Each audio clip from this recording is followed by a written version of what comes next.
wallahu yuhibbul muhsinin. Allah itu menyukai orang-orang yang berbuat muhsin, berbuat baik. Maka dengan melaksanakan perbuatan di atas, dirinya pun menjadi pribadi yang dicintai oleh Allah. Ingat, dicintai oleh Allah. Bu, kalau kita cinta Allah, semua bisa klaim, saya cinta Allah, saya cinta Rasul. Namun kalau dalam ayat ini dikatakan, wallahu yuhibbul muhsinin. Allah itu menyukai orang-orang yang berbuat muhsin. Allah yang cinta. Itu tidak perlu kita ngaku-ngaku lagi, Bu. Karena betapa banyak orang yang ngaku, tapi ya tidak ada timbal baliknya. Dia ngaku cinta si A bilang enggak. Itu bahasa kerennya itu, Bu, cinta bertepuk sebelah tangan. Sakit nggak, Bu? Sakit. Kalau ini, Allah nyatakan langsung, Allah menyukai orang muhsin. Yang balas tindakan jelek dengan yang baik.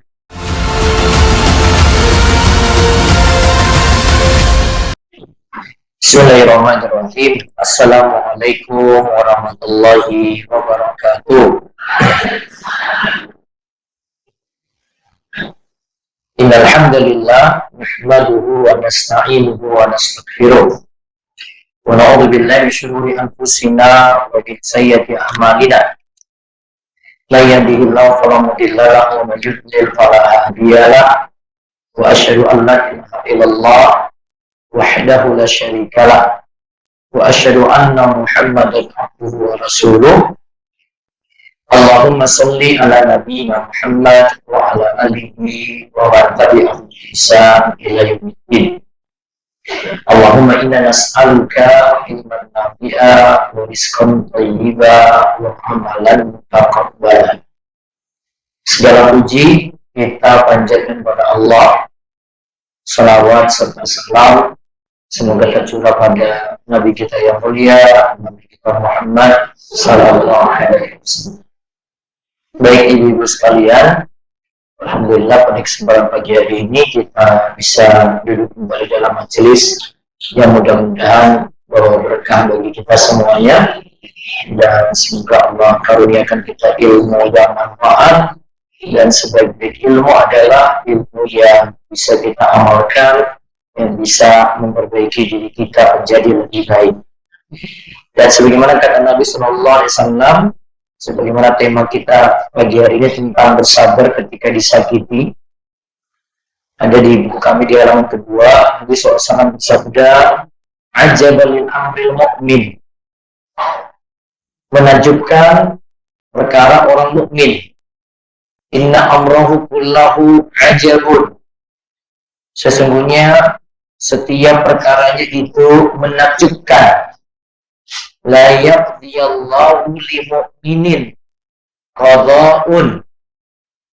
Dan tidaklah Allah Subhanahu wa taala menetapkan takdir kepada seorang mukmin illa kana khairan lahu, melainkan itu baik baginya.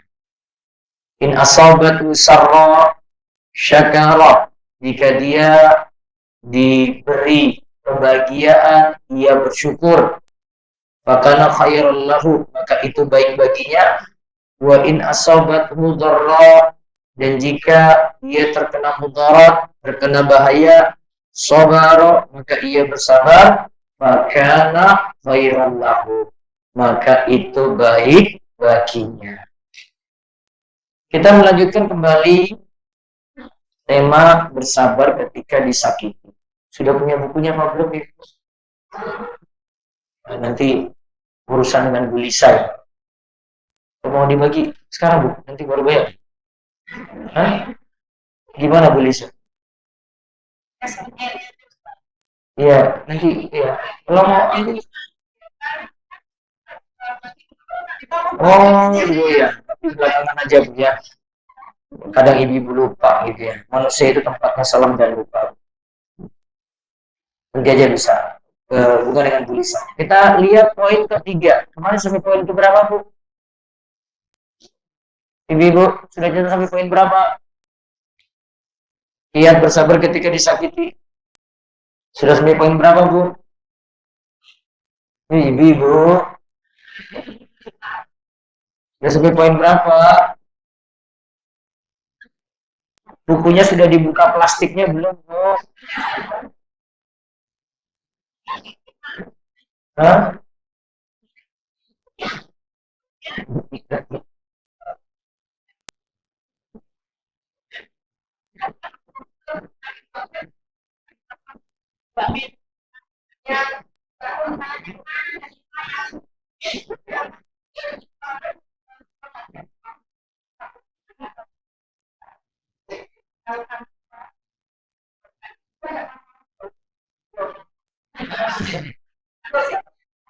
Iya. Nah, bagi dulu.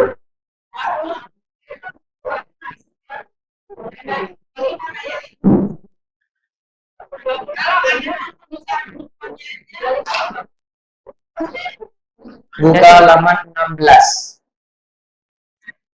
Halaman 16. Kita masih membahas kiat-kiat bersabar ketika disakiti. Kita masih membahas kiat-kiat bersabar ketika disakiti. Mudah-mudahan kita menjadi orang-orang yang sabar ya, Ibu ya. Dari pembahasan sebelumnya, ini kiat paling penting. Karena kita sudah bahas, ketika disakiti orang lain, cobaannya itu lebih berat. Karena yang kita hadapi itu orang. Beda kalau kita hadapi penyakit. Beda kalau kita dapati musibah seperti kena banjir. Yang kita hadapi, kita nggak bisa maki-maki, nggak bisa caci maki, nggak bisa kita cela. Tapi kalau dengan manusia bisa. Kita balas, dia balas balik lagi. Makanya di kiat pertama dan kiat kedua, Imam Ibnu Taimiyah itu sampaikan, kiat pertama itu pahami kalau itu sudah jadi takdir. Ya, terus yang kedua, kalau itu jadi takdir, kita koreksi diri, kita malah banyak mohon ampun, banyak istighfar kepada Allah. Nah, terus sekarang kiat yang ketiga, Bu, halaman 16. Bagaimana kita bisa bersabar lagi ketika disakiti oleh orang lain? Yakinlah ada pahala terbaik bagi orang yang bersabar dan mau memaafkan. Jadi yang dipikirkan sini adalah maafkan saja, lalu balas tindakan jelek dengan kebaikan. Walaupun berat. Nah, coba di sini ibu-ibu lihat di halaman 18 ada 3 golongan manusia kalau ingin balas dendam. Di halaman 18 disebutkan, Bu, ada 3 golongan manusia kalau ingin balas dendam. 1. Golongan yang zalim. 2. Golongan yang muqtasid.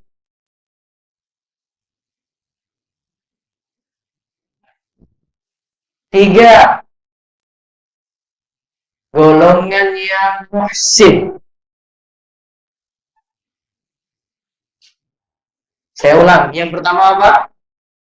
Golongan yang zalim. Zalim itu, Bu, dia balas yang jelek dengan yang lebih jelek, melampaui batas. Orangnya disebut apa? Zalim. Terus yang kedua disebut muqtasid. Ini moderat, tengah-tengah. Jelek, dia balas dengan yang jelek. Imbang. Kosong-kosong.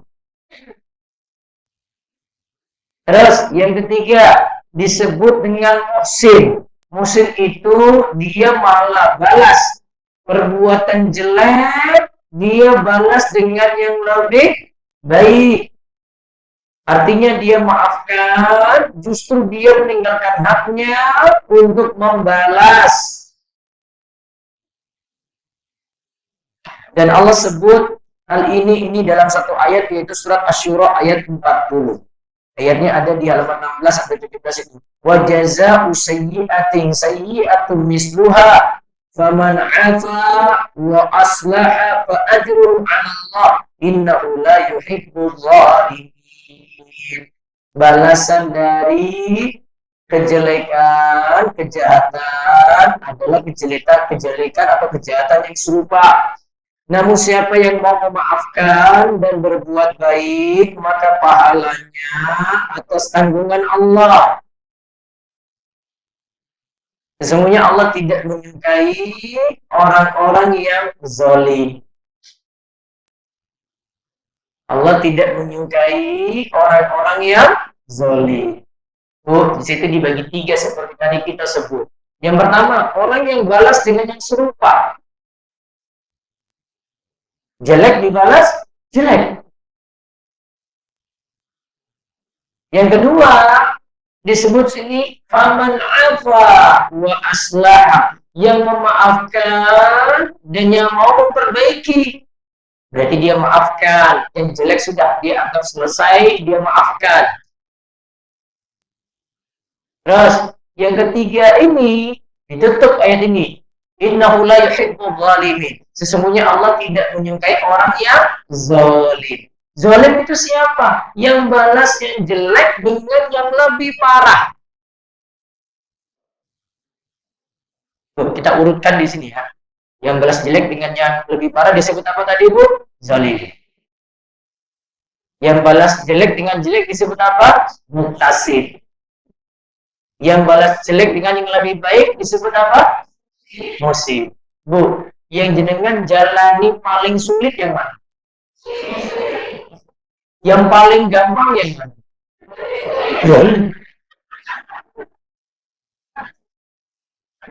Betul nggak? Yang paling gampang zalim. Kalau bisa saya balas dengan yang lebih jelek. Betul nggak, Bu? Mau balas dengan yang imbang, Bu, kadang takarannya harus kita mikir-mikir lagi. Oh, dia cubit saya balas juga cubitnya sama. Gitu. Oh, merah nih kulit saya, sama tidak saya balas merah juga. Oh, dia jotos saya balas jotos juga. Harus sama kekuatannya. Namun kalau dia balas jotos juga, kok akhirnya jotos yang kedua masuk rumah sakit. Zalim. Nah, di sini Ibnu Taimiyah sarankan sebagaimana dalam ayat faman afa wa aslaha fa ajruhu 'ala Allah. Siapa yang mau maafkan dan yang mau memperbaiki, fa ajruhu 'ala Allah, maka pahalanya di sisi Allah. Kalau di sini kalimat dari Ibnu Taimiyah, muhsin itu yafu wa yatruku haqqahu, dia maafkan terus dia cuekin, nggak mikir-mikir lagi. Coba ibu lihat catatannya di halaman 20-21 ya. Itu sudah kita bagi zalim, muqtasid, sama muhsin. Lihat di halaman 21. Level terpuji ketika ada yang menyakiti kita adalah muhsin, di mana sikapnya adalah membiarkan, tidak ambil pusing lagi. Kemudian yang kedua, maafkan. Berarti kalau tidak ambil pusing lagi, Bu, nggak dipikir-pikir lagi. Dan biasanya tipe kita itu sulit untuk melupakan kesalahan. Sudah 5 tahun, ungkit lagi. Betul nggak, Bu? Apalagi ibu-ibu guru sejarah, ibu-ibu ya input lagi. Wah, dulu kamu kayak gini. Padahal sudah maafkan. Maka kalau dikatakan di sini, dia jadi orang pusing dua sikap, Bu. Dia biarkan, tidak ambil pusing lagi, kemudian dia maafkan. Berat nggak, Bu? Hah? Berat atau tidak? Bu, berat nggak? Berat. Bu, kalau teori mah gampang. Nanti kalau sudah hadapi kasus baru, aduh, berat sekali. Terus lihat kiat yang keempat. Maafkanlah dan balaslah dengan berbuat baik. Karena Allah itu menyukai orang yang muhsin, orang yang berbuat baik. Kita lihat perkataan Ibnu Taimiyah di halaman 22-23. Hendaknya ia mengetahui bahwa apabila ia memaafkan dan berbuat baik, maka hal itu akan menyebabkan hatinya selamat dari berbagai kedengkian. Selamat dari dendam. Selamat dari menuntut balas. Serta akan terbebas dari keinginan berbuat jahat. Sehingga ia memperoleh kenikmatan, memaafkan yang justru akan menambah kelezatan dan manfaat yang berlipat-lipat. Baik manfaat itu dirasakan sekarang atau nanti. Terus beliau katakan lagi, manfaat itu tidak sebanding dengan kenikmatan dan manfaat yang dirasakannya ketika melakukan pembalasan. Kalau kita balas dendam, itu beda dengan kita memaafkan. Oleh karenanya Allah katakan, Wallahu yuhibbul muhsinin. Allah itu menyukai orang-orang yang berbuat muhsin, berbuat baik. Maka dengan melaksanakan perbuatan di atas, dirinya pun menjadi pribadi yang dicintai oleh Allah. Ingat, dicintai oleh Allah. Bu, kalau kita cinta Allah, semua bisa klaim, saya cinta Allah, saya cinta Rasul. Namun kalau dalam ayat ini dikatakan, Wallahu yuhibbul muhsinin. Allah itu menyukai orang-orang yang berbuat muhsin. Allah yang cinta. Itu tidak perlu kita ngaku-ngaku lagi, Bu. Karena betapa banyak orang yang ngaku, tapi ya tidak ada timbal baliknya. Dia ngaku cinta si A bilang enggak. Itu bahasa kerennya itu, Bu, cinta bertepuk sebelah tangan. Sakit nggak, Bu? Sakit. Kalau ini, Allah nyatakan langsung, Allah menyukai orang muhsin. Yang balas tindakan jelek dengan yang baik. Nah, terus dikatakan di sini, kondisi yang dialaminya layaknya seorang yang kecurian beberapa dirham, tetapi ia malah menerima ganti beberapa ribu dinar. Dengan demikian, ia akan merasa sangat gembira atas karunia Allah yang diberikan kepadanya melebihi kegembiraan yang pernah dirasakannya. Maka disebutkan di halaman 23, Bu, kesimpulan dari tadi, dua memaafkan apa? Satu, salamatul qalbi, selamatnya hati dari dengki, dari dendam, dari menuntut balas, dari berbuat jahat. Dua, mendapatkan rasa manis ketika memaafkan. Manfaatnya lebih besar daripada membalas. Tiga, Allah mencintai orang yang berbuat baik muhsin. Di antara bentuknya adalah Allah memaafkan. Ada dua level dalam cinta Allah ini. Mencintai Allah dan dicintai oleh Allah. Ini levelnya lebih tinggi kalau kita dicintai oleh Allah. Dicintai oleh Allah tadi didapati oleh orang muhsin. Kalau mencintai Allah, semuanya bisa. Tapi kalau dicintai Allah, hanya didapati oleh orang muhsin. Terus yang keempat, orang yang maafkan itu keadaannya seperti orang yang dirampas. Darinya beberapa dirham, lalu dibalas dengan beberapa ribu dinar. Ia lebih senang dengan karunia yang Allah berikan. Nah, tadi kita sebut salamatul qalbi. Selamatnya hati.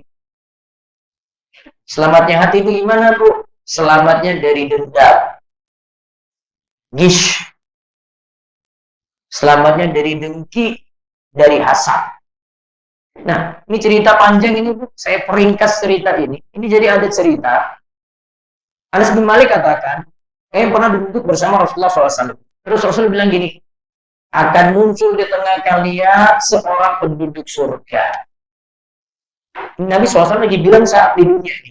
Itu nanti akan lewat ini penduduk surga. Terus ada orang muncul, jenggotnya masih basah karena terkena air wudhu. Jadi kebiasaannya dia jaga wudhu. Sambil menggantungkan kedua sandalnya di tangan kirinya.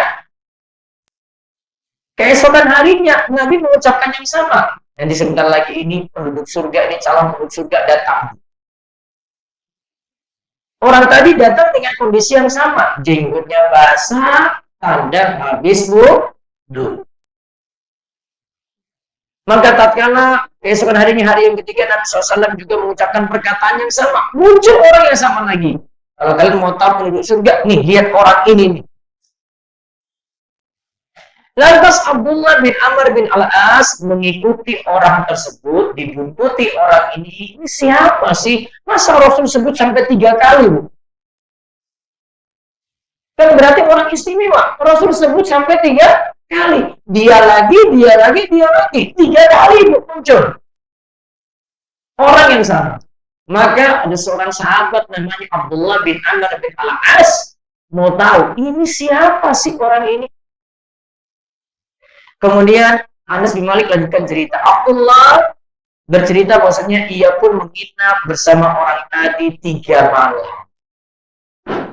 Dan memang batas melayani tamu itu 3 malam. Kalau lebih daripada 3, itu sunnah saja. Yang diperintahkan sini itu tambahan saja. Kalau yang diperintahkan berapa pun 3 malam. Tapi bukan berarti kalau lebih dari 3 malam disuruh diusir dari rumah, itu bukan. Artinya dilayani dengan baik itu 3 malam. Ya sisanya bayar atau tidaklah ya. Ini tergantung yang punya rumah juga bagaimana. Namun ia sama sekali tidak melihat orang ini. Tidak dilihat bangun sholat malam. Hanya saja di malam hari, dia terjaga di malam hari, bolak-balik dari tempat tidurnya, ia pun berzikir. Itu saja amalannya. Dia tidak bangun sholat malam, Bu. Hingga akhirnya ia bangun untuk sholat subuh. Terus Abdullah katakan, hanya saja aku tidak pernah mendengarnya berucap kecuali kebaikan. Jadi selama 3 hari, kalau dicek, orang ini nih, yang dibilang tadi 3 kali, dia itu penduduk surga, dicek tidak ada amal istimewa. Maka sudah, Abdullah bin Amr bin Al-As putuskan, kalau begitu saya pulang, saya pamit. Saya mohon maaf. Saya pulang, saya pamit. Saya ternyata tidak temukan pada amalan-amalan istimewa. Kemudian ketika dia bergegas pulang, Bu, ya, tatkala aku berpaling pergi, kata Abdullah, ia pun memanggil orang tadi panggil saya. Amalanku ya seperti yang kamu lihat. Terus dia katakan berikut ini. Ghayra anni la ajidu fi nafsi li ahadin minal muslimin bisyar wa la ahsudu ahadan Allah ghairin atahullahu iyyahu. Kemudian dia buka rahasianya nih. Yang kamu lihatnya seperti itu. Namun saya terhadap orang lain, terhadap muslim yang lain, saya tidak pernah lakukan 2 hal. Yang pertama, saya tidak ada gish, tidak ada dendam. Jadi kalau tidak ada dendam, kalau punya masalah dia maafkan. Terus yang kedua, dia tidak punya hasad. Tidak benci pada nikmat orang siapapun. Apa tadi, Bu? Dia punya apa Bu tadi? Tidak pernah satu gish. Gish itu apa? Tidak punya rasa dendam. Yang kedua, hasad. Tidak punya hasad. Nah, ketika disampaikan kayak gitu, Abdullah dengar, dia katakan, nah, hadhil lati balaghat bika wa hiya lati la nutiqu. Ini nih yang kami sulit untuk lakukan. Kamu bisa melakukannya, namun kami sendiri, sahabat-sahabat yang lain, sulit lakukan itu. Artinya, orang umumnya itu punya dua sifat ini. Yang pertama, suka dendam. Ya tahu? Terus yang kedua apa? Suka hasad. Hasad itu apa? Benci pada nikmat orang. Balik ke cinta awal tadi Bu. Orang ini yang diceritakan apa tadi Bu? Diceritakan apa tadi? Nah, dia dikatakan jadi penduduk surga. Amalannya istimewa nggak Bu? Ya, ada amalan sholat malamnya? Tidak. Selama 3 hari tidak ditemukan amalan-amalan istimewa. Namun semuanya kembali ke amalan hati lagi. Bebas dari dua sifat ini berat sekali. Dan kita simpulkan bahwasanya asalnya manusia itu punya dua sifat tadi, Bu. Yang pertama punya sifat apa, Bu? Dendam. Yang kedua punya sifat apa, Bu? Hasad, benci pada nikmat Allah. Semoga Allah menyelamatkan kita dari dua sifat. Sudah kena apa belum ini, Bu? Hah? Sudah kena apa belum ini pagi ini, Bu? Mudah-mudahan ya. Terus yang kelima sekarang, kiat yang kelima. Ingat, memaafkan orang lain menjadikan diri kita lebih mulia. Lihat kata Imam Ibnu Taimiyah di halaman 28.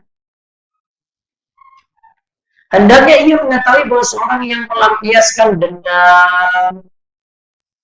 dendam semata-mata untuk kepentingan dirinya, maka hal itu hanya akan mewariskan kehinaan di dalam diri. Dirinya malah jadi rendah. Dirinya malah jadi hina. Apabila ia memaafkan, maka Allah justru akan memberikan kemuliaan kepadanya. Keutamaan ini telah diberitakan oleh Rasulullah sallallahu alaihi wasallam, "Nazadallahu 'abdan bi afwin illa izzah." Memaafkan itu menjadikan hamba itu makin mulia di sisi Allah. Maka Ibnu Taimiyah katakan, berdasarkan hadis ini, kemuliaan dia peroleh dari sikap memaafkan itu lebih disukai dan lebih bermanfaat daripada kemuliaan diperoleh ketika seorang itu melakukan tindakan pelampiasan dendam. Kemuliaan yang diperoleh dari pelampiasan dendam adalah kemuliaan lahiriah semata, tetapi mewariskan kehinaan batin. Sedangkan sikap memaafkan merupakan kehinaan di dalam batin, tetapi mewariskan kemuliaan lahir dan batin. Berarti balas dendam itu buat kita rendah karena kita nuruti hawa nafsu. Namun kalau kita memaafkan, kita lawan hawa nafsu kita, Bu. Sehingga diri kita jadi lebih mulia. Maka pelajaran pentingnya di sini, Bu, hawa nafsu itu tidak selamanya diikuti. Bu, yang tadi pembahasan hasad itu, Bu. Hasad itu tidak selamanya diikuti. Kalau kita ikuti keinginan kita untuk benci pada nikmat orang, Bu. Hasad itu benci pada nikmat orang lain, akhirnya pengen lakukan apapun lagi setelah itu. Ada perkataan atau perbuatan yang jadi tindak lanjutnya. Setelah itu, kalau sudah nggak suka sama orang lain, Bu, nanti digosipin. Bahasa syar'inya apa? Gibah. Gibahnya di mana, Bu? Grup WhatsApp. Bahkan mungkin bikin grup sendiri lagi, Bu. Gibah online jadinya. Ada tinggalkan di situ. Maka kadang kayak gini, hawa nafsu itu mesti dilawan. Oh, kita nggak suka sama orang lainnya, tapi dia dapat nikmat. Yang ada itu harus dilawan. Lawannya gimana? Doakan dia. Ini berat memang, ini berat. Kalau teori mah gampang nih pagi ini. Namun kalau kita nggak senang sama orang lain, terus dia dapat nikmat, kenapa kita nggak mau doakan dia? Justru itu harus dilawan, Bu. Ya Allah, saya memang kurang senang dengan dia dapat seperti itu. Tapi ya Allah, mudah-mudahan nikmatnya langgeng, dia dapat nikmat itu baik dia. Kami juga bisa kecipratan yang sama, gitu. Lawan, Bu.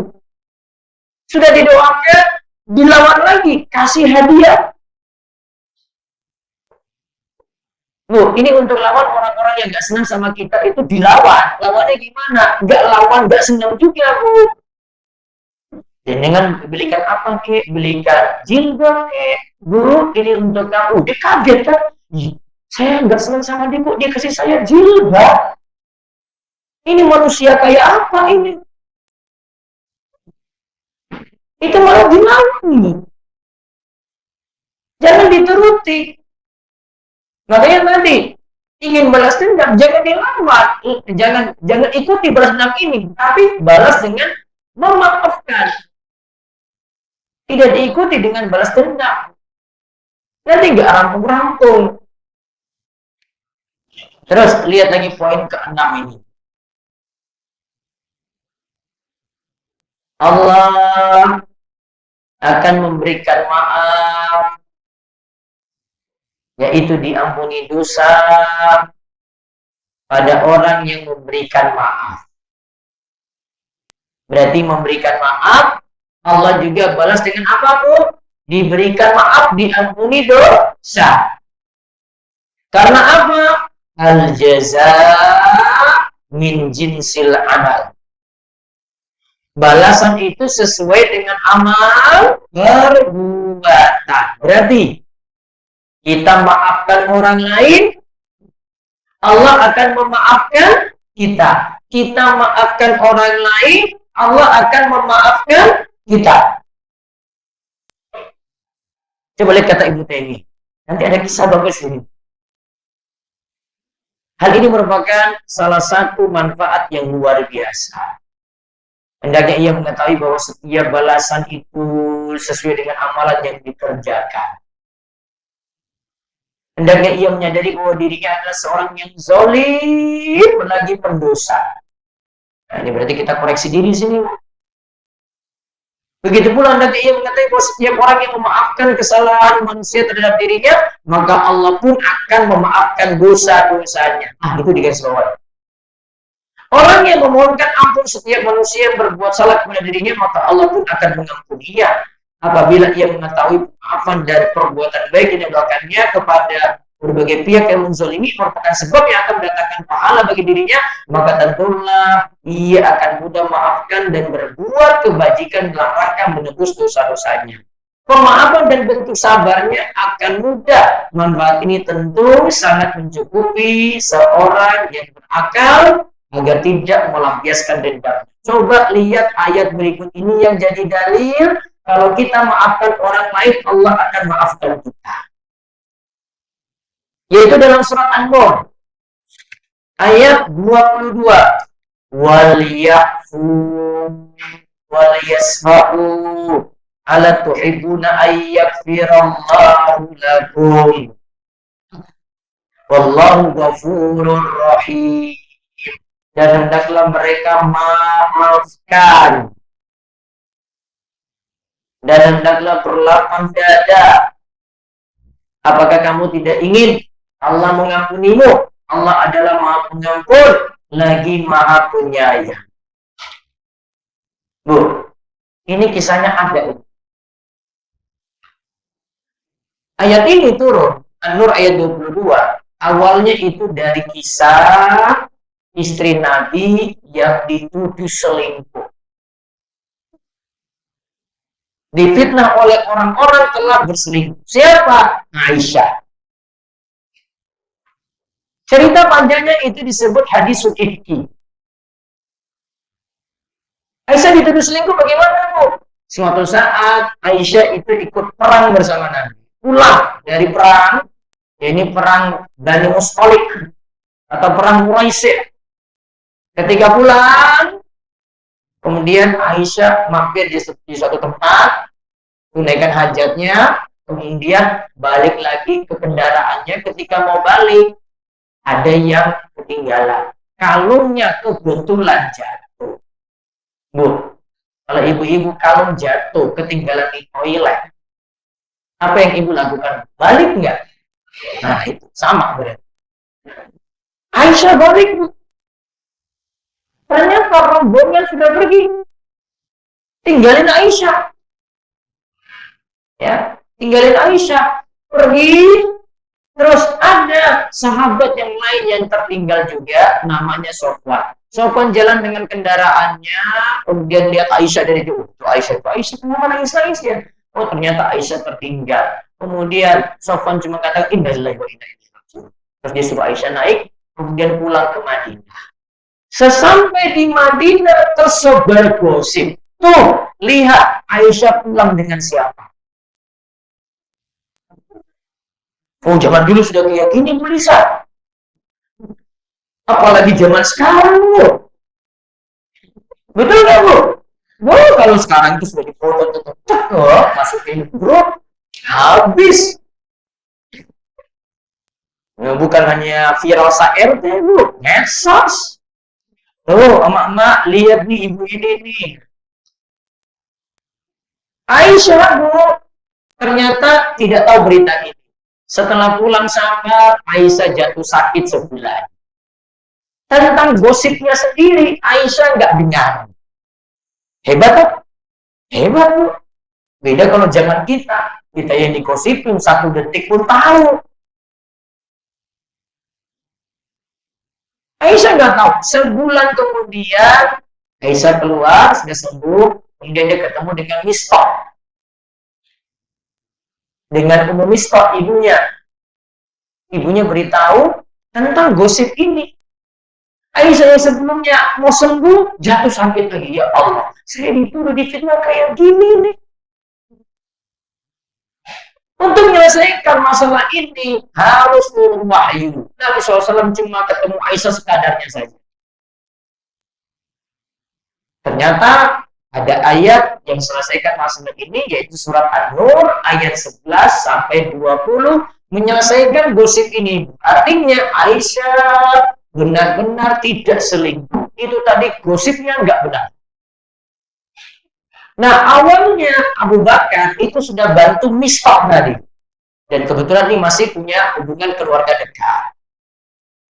Karena lihat Aisyah dituduh selingkuh oleh Ummu Mistah, maka yang sebelumnya biasa Abu Bakar, bapaknya Aisyah ini bantu Mistah, keluarga Mistah, akhirnya dia hentikan bantuan ini. Saya nggak mau bantu lagi Mistah dan keluarganya selamanya. Mereka sebar gosip kayak gitu. Maka dia bersumpah, demi Allah saya tidak akan lagi sebar, saya tidak akan lagi kasih nafkah ini selamanya. Setelah itu surat An-Nur tadi turun. Ternyata tidak benar tadi gosipnya.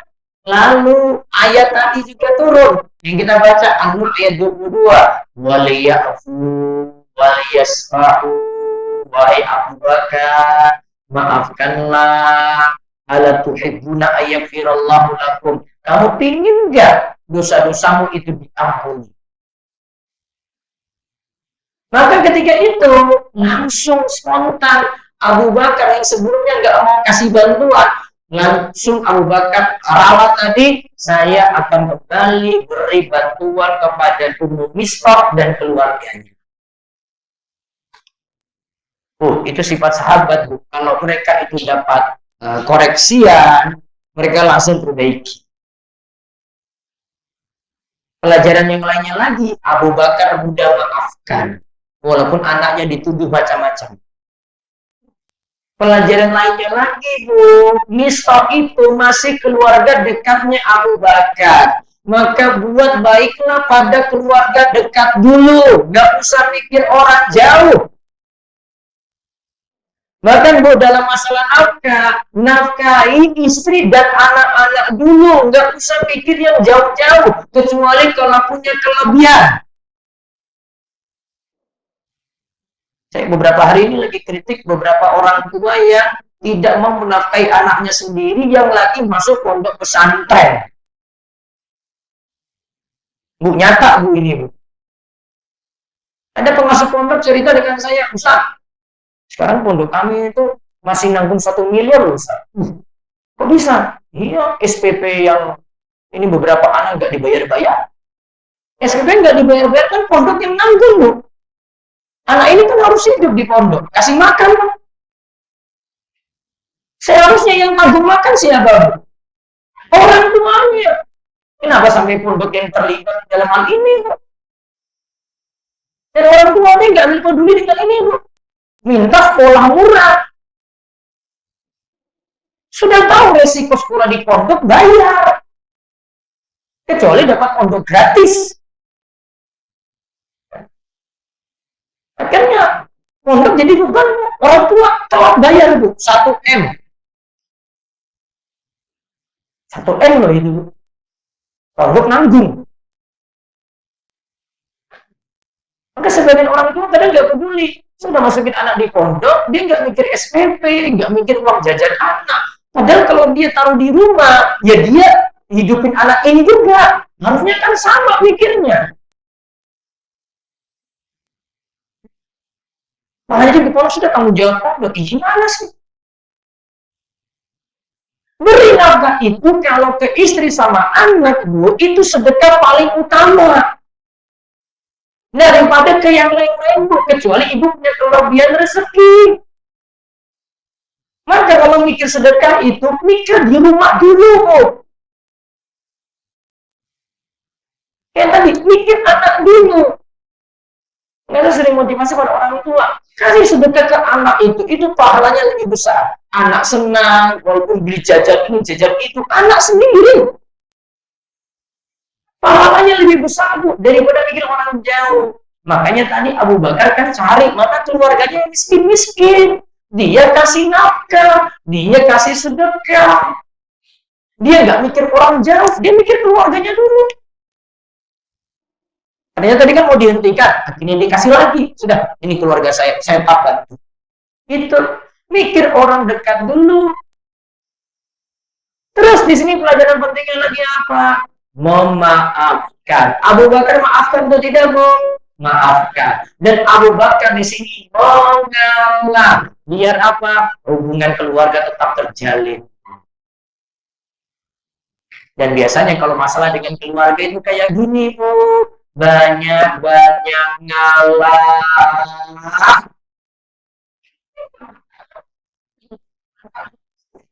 Iya Bu, emosi apa sih? Kalau nggak ngalah mau selesaikan gimana Bu? Coba. Hah? Ini apalagi sudah kaitannya dengan fulus Bu, duit Bu. Kita ini semua mata duitan ini Bu. Nggak tahu itu dengan saya berarti. Benar nggak Bu? Sulit banget Bu rampung Bu. Kalau nggak ngalah gimana lagi? Ibu nuntut pembagian ini, pembagian itu, ibu tuntut dana ini dari keluarga. Bu, dasar manusia itu pelit Bu, keluarga sendiri itu rata-rata pelit, medit Bu. Ibu mau nuntut bolak-balik sulit Bu. Ya ujungnya sudah yang ngalah sudah. Saya memang nggak dapat ya sudah, memang rezekinya bukan di situ, rezekinya ada yang lain lagi. Abu Bakar ngalah saja sudah maafkan aja. Walaupun dendamnya mungkin masih ada, sudah Pak selesaikan aja. Dendam sudah selesai. Anggap seperti dulu lagi, kasih nafkah. Itu kesimpulan terakhir. Berarti maafkanlah orang lain, maka Allah akan maafkan kesalahan-kesalahan kita. Praktekan ini saat Idul Fitri Bu, kayak gini Bu mikirnya Bu. Jangan cuma formalitas saja. Nih pas lagi syawalan formalitas saja. Wis maafkan ya kosong-kosong ya.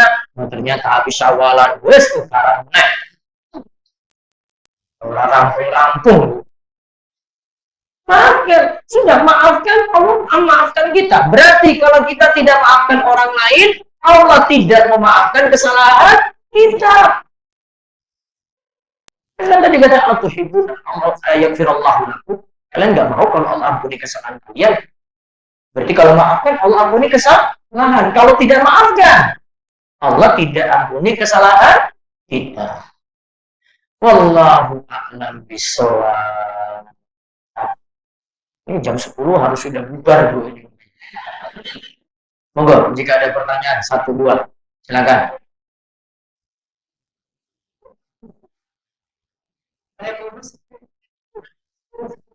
Ya. Ada pertanyaan silakan. Ada Bu?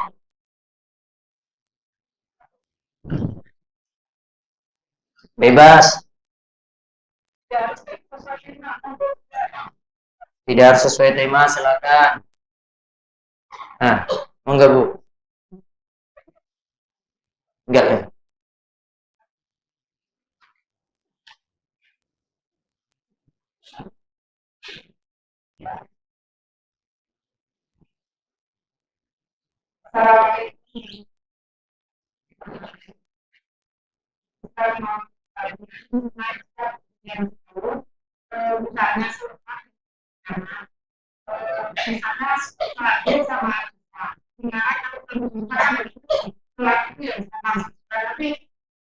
Jika ada tamu, kita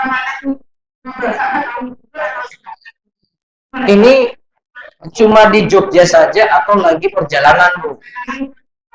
Safar keluar kota. Berapa kilo dari sini? Nah, 80 lebih, berarti safar. Terus habis itu ketika mau sholat jamak tadi ada tamu. Ini ibu mau sholat sudah selesai safar atau masih safar? Oh, berarti sudah pulang dari safar nggih?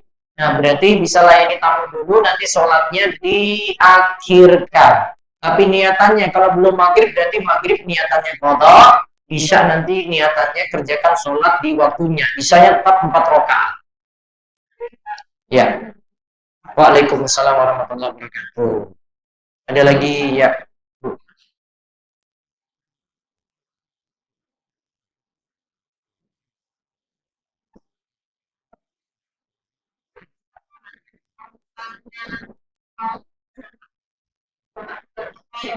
Jamak luar kota. Zuhur dan asar. Apa? Sholatnya di waktu asar, jamak takhir. Yang dikerjakan dulu afdolnya zuhur dulu baru asar. Seandainya terbalik asar dulu baru zuhur tetap sah. Untuk jamak takhir ya, jamak takhir tidak disyaratkan urutan. Yang afdol adalah zuhur dulu baru asar. Namun kalau ibu asar dulu baru zuhur sah. Tapi kalau jamak takdim kerjakan di waktu zuhur, harus zuhur dulu baru asar, nggak boleh kebalik.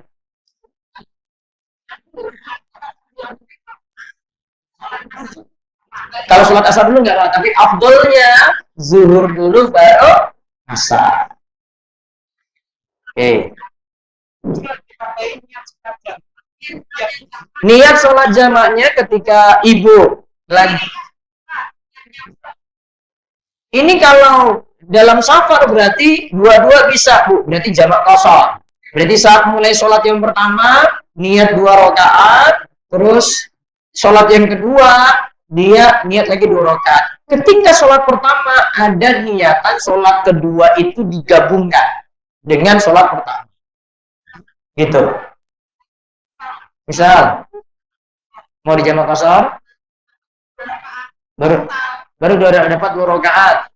Ulangi wudhu, ulangi sholat. Iya. Hah?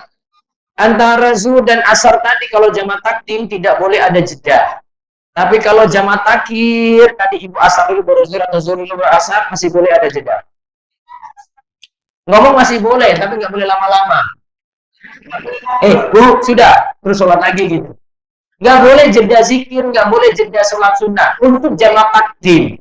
Kalau jamaah takhir, boleh ada jeda. Ya, naik kereta. Itu lagi baiknya saya sholatnya di stasiun berasapnya stasiun Gambir. Di Karena di dalam kalau misalnya sholat di dalam kereta itu kan ada air sampai juga. Itu boleh tayamum atau juga masuk. kalau bisa, karena di kereta itu ibu nggak bisa berdiri kayak gini biasanya. Terus belum tentu bisa ngadap kiblat, ya kan? Maka kalau bisa dikerjakan tidak di kereta. Kalau memungkinkan, kecuali waktunya sudah nggak mungkin lagi, terpaksa harus di kereta. Seperti dapati sholat subuh.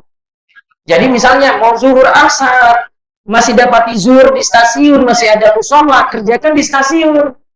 Jadi kalau misalnya jadi tidak tepat waktu juga, jadi misalnya saya sampai kerja di jam 4, Ya, kan masih bisa berangkat di jam masih bisa. jadi nggak apa-apa nggak tepat waktu di dalam kereta. Nggak apa-apa. Ya, yang penting itu masih safar, masih boleh jamaah. Oke.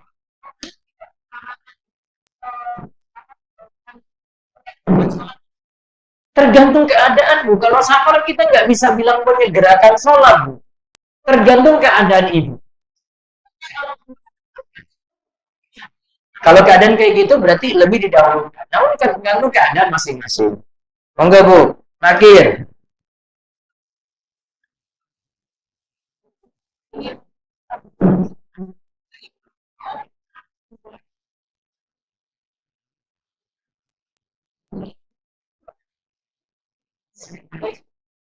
Saya boleh Ya.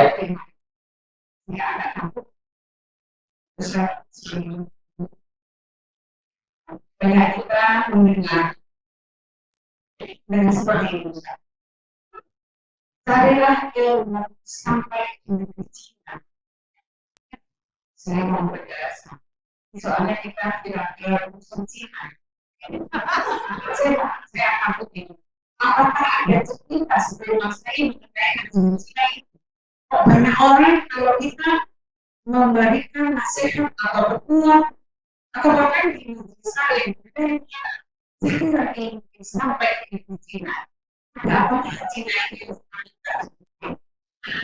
Menjadi Siap.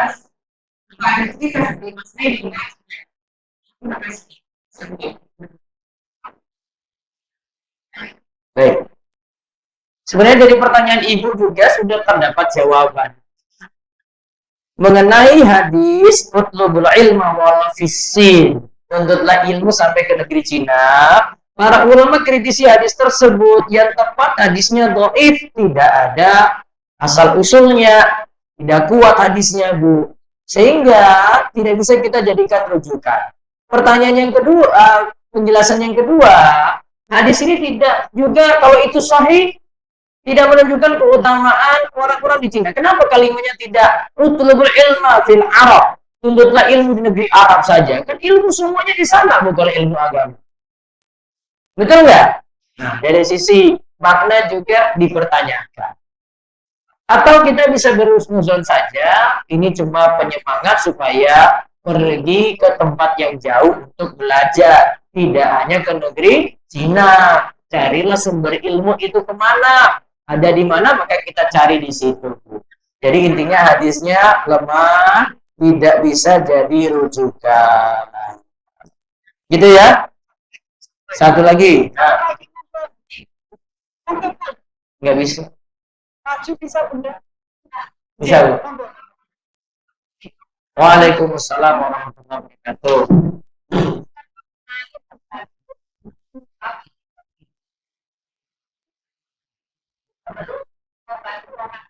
Ya.